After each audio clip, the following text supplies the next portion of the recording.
Sheriff's Office.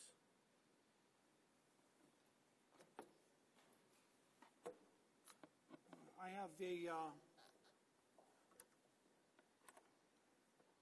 an opportunity to read a letter from a family, if you would indulge me for just a minute, please. This is from the Gum family. Our family would like to express our sincere gratitude for the incredible support and empathy expressed during this difficult time. We have truly been amazed by the generous nature of the community. Our hearts are warmed by the display of compassion from complete strangers who stood and continue to stand alongside our family. As we pass behind the tinted windows of a brightly lit motorcade, your heartfelt wishes for our husband, son, brother has given his life a beautiful purpose. We have no words that appropriately say thank you for the donations sent and offers to help our extended law enforcement family as they continue to watch over our family and community. We would also like to express our gratitude for all law enforcement officers who served by Heath's side and all those who work to honor his life and service. This family support means more to us than we will ever be able to effectively describe. Please stay safe as you continue to watch over those you made a commitment to serve. You are all deeply appreciated. Finally, we respectfully ask for your continued assistance, respecting our privacy as we move through this time of healing and much-needed rest. I'll move on to a couple of prepared comments that I have, and then very briefly answer a couple of questions. I want to start just by saying that anytime a law enforcement agency endures this type of an event, it is a long, trying, and tiring event. But just as the Gum family has so honorably expressed, we too want to thank our community for their tremendous support that we have received. We've had a great team of employees that are working directly with the Colorado Fallen Hero Foundation to honor the life and service of Deputy Gum. There's a lot of work that goes into planning and appropriately making sure that we pay honor to Deputy Gum's life. As we released earlier, we are not actively looking for any other suspects in connection with Deputy Gum's shooting. The two folks that we had talked about that we were at one point looking for, we have contacted them in connection with the initial call that brought the deputies to that location. They have been interviewed. They are not in custody, and that aspect is still under investigation. We apologize for any confusion and hope you understand how rapidly information changes during an investigation, especially one that involves the death of a law enforcement officer. I'm going to have to ask a favor over the weekend. Absent any breaking news, we are not going to be releasing any additional information with regard to either part of this investigation. Some of that is to maintain the integrity of the criminal investigation that will be going on over the weekend. But I also have to be upfront and honest with you. We are also, in the light of dealing with Deputy Gum's death, we have lost 3 other retired employees of the Sheriff's Office, all of which are having funerals. The first one, vigil, is tonight. There's another mass tomorrow. We have a funeral on Tuesday. We have a funeral on Wednesday. And I'm not real sure yet when Deputy Gum's funeral will be. The Adams County Sheriff's Office right now is grieving. We are hurting. We're doing an investigation. We're running hard. We're trying to make sure that we're covering all of the appropriate information that we need to cover. We need some time this weekend to make sure that we're connecting all of the dots to everything that is going on.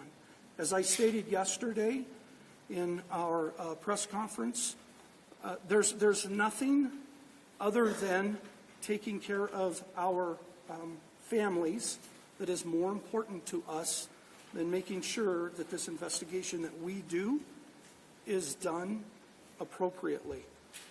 And I know that can be frustrating at times when you are seeking information. I completely understand that, and I sympathize with that. But I'm also asking that you would give us some time over the weekend to be able to pull some pieces together, as our detective division will be working 12 to 14-hour days to try to pull these pieces together. The rest of the investigations, the rest of the radio calls, the 1,000 inmates that we have in the jail, the civil papers that need to be served, that doesn't stop just because we're doing an investigation like this. So as you can imagine, we are burning the candle at both ends. And we need some time to make sure that we are doing our jobs extremely well and extremely safely. So if you can honor us in that and partner with us in that, I would greatly appreciate that. We have created a page on our website that will be updated as we have service information. I don't expect to have any information on when that service might be or where it might be until the first part of next week. We do have a team that's working on it, and I think that we are getting closer to being able to secure that down, but we are just not there yet. You can imagine, unfortunately, we just went through this entire process 3 or 4 weeks ago with the passing of Deputy Parrish. It takes a huge venue and a lot of logistics to put together this type of service. So again, at the beginning of next week, I'm hoping that we will have some more information for you. We are going to be setting up a joint information center that will be staffed from 8 to 5 during the weekdays until the funeral. Staff during those times can work to obtain information for you as it is available.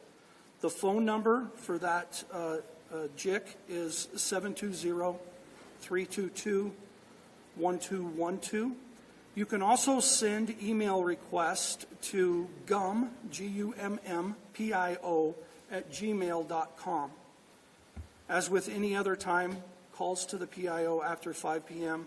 and on the weekends should only be made if we have some breaking news. As the Gum family has requested, as we walk through this process during the course of the next week, again, would appreciate the privacy and respecting Deputy Gum's family. As you can imagine, they are trying to deal with a lot that is coming at them. We have to gain a lot of information from them, and they too are in a position where they also need some time. I don't know that I don't have anything else from the prepared statement. Again, I will answer a couple of questions. We don't have a lot of new information, so very, very briefly, yes. So do you still believe the 2 other people you contacted were somehow involved in the initial disturbance, or can you kind of clarify that a little bit? Yeah, we contacted them. We do not believe that there's anybody else that was involved in the shooting itself. So we have an initial disturbance where we are investigating that criminal aspect of this investigation to determine who the suspects may be in that crime, and then we have the murder of Deputy Gum.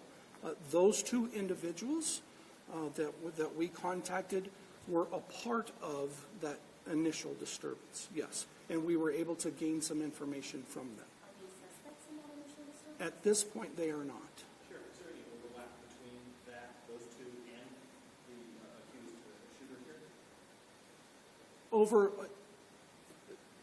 Well, the overlap lies in the initial disturbance. So I think I think what you're asking is, was the initial shooter part of the initial disturbance? And we think that he was. Yes. Sheriff, can you share more details about that initial call and what really happened there that led up to the shooting? I know you some talk, some sort of burglary, what exactly happened? Yeah, it's kind of hard to tell exactly what was going on. It was a disturbance. It was a kind of a physical fight that was going on between some folks that had come to that location and those that were living at that location. The CRS is going to dictate whether or not it was a burglary or whether it was an assault. We're trying to, through interviews, determine which of those it was. There were a lot of questions about what led up to this investigation involving Deputy Dunn. But I think there's also a lot of questions, too, about who he was. Instead of focusing on perhaps how he died, some people want to know how he lived. So I don't know if you have any personal memories, if you have anything about Deputy Dunn that you might be willing to share, including where maybe the nickname Gumball comes from. Yeah, quite honestly, as the sheriff, I don't have a lot of personal information.